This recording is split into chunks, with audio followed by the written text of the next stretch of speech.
Hello everyone, स्वागत है आपका अपने चैनल ई गुरुकुल ज्ञान पर। आज से हम एक नई सीरीज़ शुरू कर रहे हैं। अगर आपको ये सीरीज़ अच्छी लगे तो पहले सारे प्रश्नों को देखना है, लास्ट में कमेंट सेक्शन में बताना है। तो आज हम कक्षा 6 मल्हार पुस्तक पाठ 1 मातृभूमि कविता के जितने भी MCQ प्रश्न बन सकते हैं उनको लेकर आए हैं। मज़ेदार तरीके से आप इसका आंसर देखेंगे और आखिर में अपना बताइएगा कि पूरी सीरीज को देखने के बाद कि आपको सीरीज पसंद आई। तो बढ़ते हैं अपने प्रश्नों की तरफ। मलय पवन किससे आती है? हिमालय से, पश्चिमी घाट से, मलय पर्वत से, अरावली पर्वत से। तो कविता ने हमने लोगों ने कविता में पढ़ा था कि बहती मलय पवन है। तो आंसर क्या हो जाएगा हमारा कि मलय पर्वत से। अगला प्रश्न हमारे सामने, कविता में सागर कहाँ झूमता है? तो कविता में क्या बताया गया, सागर कहाँ झूमता है? हिमालय के चरणों में, या फिर भारत माता के चरणों में, गंगा के किनारे, यमुना के तट पर।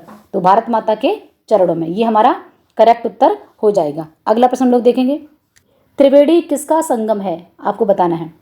3 नदियों का, 3 पर्वतों का, 3 सागरों का, 3 संस्कृतियों का। तो बताइए, कविता में जो आपको पढ़ाया गया था, मैंने इस चैप्टर से रिलेटेड सारी जो वीडियो है, अभ्यास प्रश्न प्लस इसकी जो व्याख्या है, वो ऑलरेडी चैनल पर पढ़ा रखी है। अगर आपने नहीं देखा है तो प्लेलिस्ट में जाकर आप एक बार कविता पढ़ें, उसके अभ्यास प्रश्नों को पढ़ें, फिर आप ये सीरीज करेंगे तो आपको बहुत मजा आएगा और आप आंसर दे पाएंगे अच्छे से।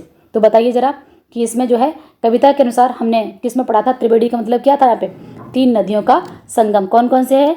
गंगा, यमुना और सरस्वती। तो क्या हो जाएगा? 3 नदियों के संगम को क्या कहा जाता है? त्रिवेणी। अगला प्रश्न देखते हैं हम लोग, कविता में चिड़ियाँ कहाँ चहक रही हैं? ठीक है, तो बताएंगे पहाड़ों पर, झाड़ियों में, नदियों में या मैदानों में। तो आप कविता याद करिए, चिड़ियाँ चहक रही हो मस्त झाड़ियों में, है ना? तो आंसर हमारा क्या हो जाएगा? झाड़ियों में। अगला प्रश्न देखेंगे हम लोग।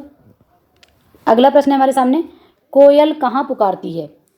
घने जंगलों में, आम के बगीचों में, पहाड़ियों पर या नदियों के किनारे। तो कविता में क्या बताया था?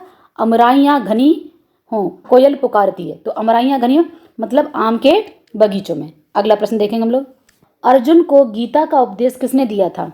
किसने दिया था? गौतम बुद्ध ने, श्री कृष्ण ने, रघुपति राम जी ने या सीता जी ने। तो ये हम सबको पता है, बहुत ही आसान प्रश्न है हमारे सामने। कौन सा है? कि भगवान श्री कृष्ण ने अर्जुन को गीता का उपदेश दिया था। अगला प्रश्न देखेंगे हम लोग, गौतम बुद्ध ने संसार को क्या सिखाया? क्या सिखाया है? युद्ध करना, दया अहिंसा और प्रेम करना, व्यापार करना, राजनीति करना। तो जग को दया सिखाई, जग को दिया दिखाया, किसके लिए आया था कविता में? गौतम बुद्ध के लिए। तो दया अहिंसा और प्रेम का पाठ गौतम बुद्ध ने हमें सिखाया है। अगला प्रश्न है हमारे सामने कि कविता में युद्ध भूमि शब्द किसके लिए प्रयुक्त हुआ है? हिमालय के लिए, सतपुड़ा के लिए, भारत भूमि के लिए, नीलगिरी के लिए। तो कविता में क्या बताया था कि ये युद्ध भूमि मेरी वह बुद्ध भूमि मेरी, किसके लिए आया था? बताइए जरा, भारत भूमि के लिए। अगला प्रश्न हमारे सामने है, कविता में मातृभूमि को किस रूप में संबोधित किया गया है? देवभूमि, देवी के रूप में, मित्र के रूप में, शिक्षक के रूप में या बहन के रूप में। तो किसके रूप में है? एक देवी के रूप में। ठीक है। अगला प्रश्न है, मातृभूमि कविता के रचयिता कौन है? मैथिलीशरण गुप्त, रामधारी सिंह दिनकर, माखनलाल चतुर्वेदी, सुभद्रा कुमारी चौहान। तो कविता में मैंने आपको बताया था माखनलाल चतुर्वेदी इस कविता के रचयिता हैं, कवि हैं। अगर आपको ये प्रश्न अच्छे लग रहे हैं तो कमेंट सेक्शन में लिखकर बताइए कि आपको ऐसे ही और वीडियो चाहिए। आप ओके लिख के भेजिए, यस लिख के भेजिए।